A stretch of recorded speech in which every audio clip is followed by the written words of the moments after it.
Konnichiwa from Tokyo. Alright, after my mom and I left Thailand, we headed to Japan. I was here briefly once before, but it's my mom's first time. As you probably figured out, there's some pros and cons to visiting Tokyo. Now I'll share our journey and some of the unexpected things we learned along the way. This is a beautiful must-see garden in the heart of Tokyo.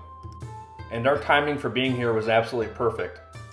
Many of the trees still have their fall colors. It was beautiful. The entrance fee was very reasonable. It was only a couple dollars US.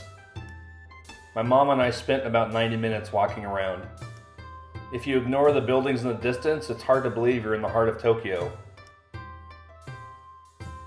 Here's some absolutely beautiful fall colors.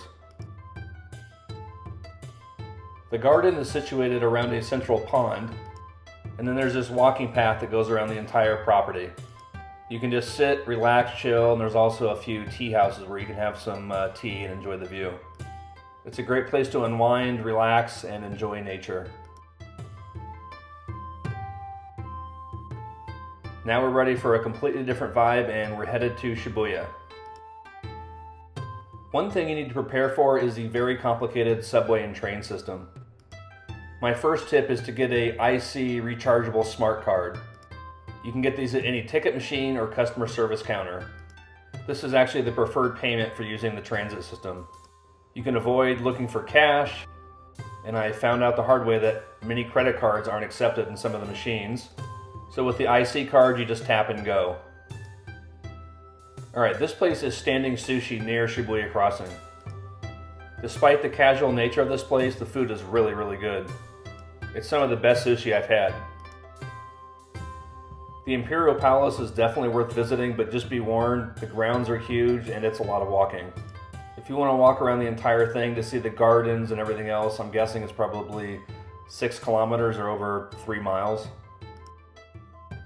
This is a famous shopping street that is directly in front of the temple that you'll see here in a minute.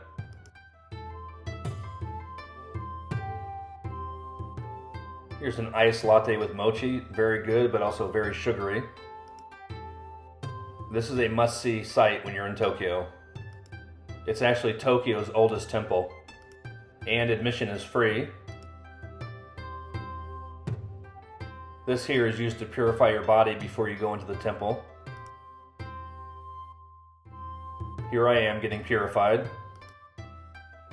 This incense cauldron is supposed to give people good health if they wave the smoke over their entire bodies, which you see people doing here. And right inside the temple grounds is this great little local restaurant that we decided to stop and have some dinner. You can never go wrong with tempura and beef noodle soup. As we were walking out, we stopped by this place that was selling handmade lotion. And then there was this guy on his hands and knees making and selling very expensive Japanese cutlery. The next day we explored Akihabara. The best way to describe this is a very eclectic shopping district where you can find video games, manga, anime, maid cafes, anything weird or eccentric, it's here. And thanks to Google, we found this very good fried chicken restaurant. It was right towards the end of all the action and tucked away in this little alley. Harajuku is the epicenter of teenage culture and fashion street scene.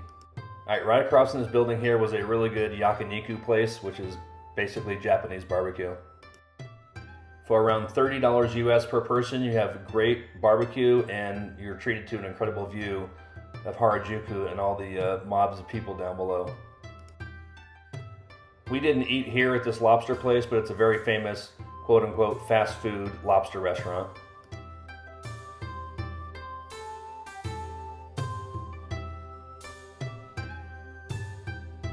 Here's a very cool modern and industrial Ralph Lauren store.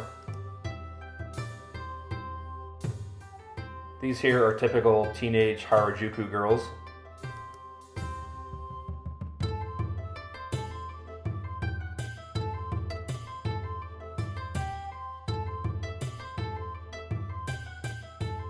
If you're a Kanye fan, here's some vintage and very hard to find Yeezy clothes.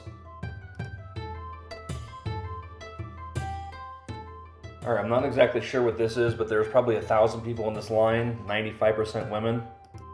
I'm just filming a small portion of it, but the lines stretch back for blocks and blocks. When I finally walked to the front, I realized it was some small women's boutique. I don't know what was so important that was inside, but these people were probably waiting for hours. We are now making our way back to the tiring and very complicated subway system to go back to Shinjuku in our hotel. If someone isn't able to walk all day or go up and down stairs, Tokyo is not the place for you. Cabs and Ubers are very expensive, so unfortunately, public transportation is the most economical way to go. Alright, Ginza is a very upscale and popular area of Tokyo.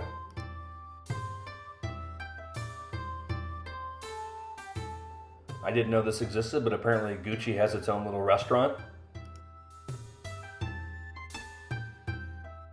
And then right down the street is this Louis Vuitton cafe, which they call Le Cafe. We stopped in for a quick bite to eat and a couple drinks.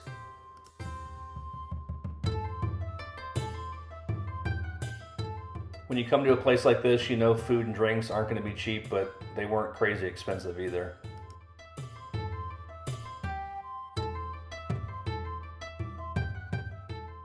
Here's a very cool, unique building. This was Louis Vuitton. Shibuya Crossing at night is a totally different scene. It's completely packed.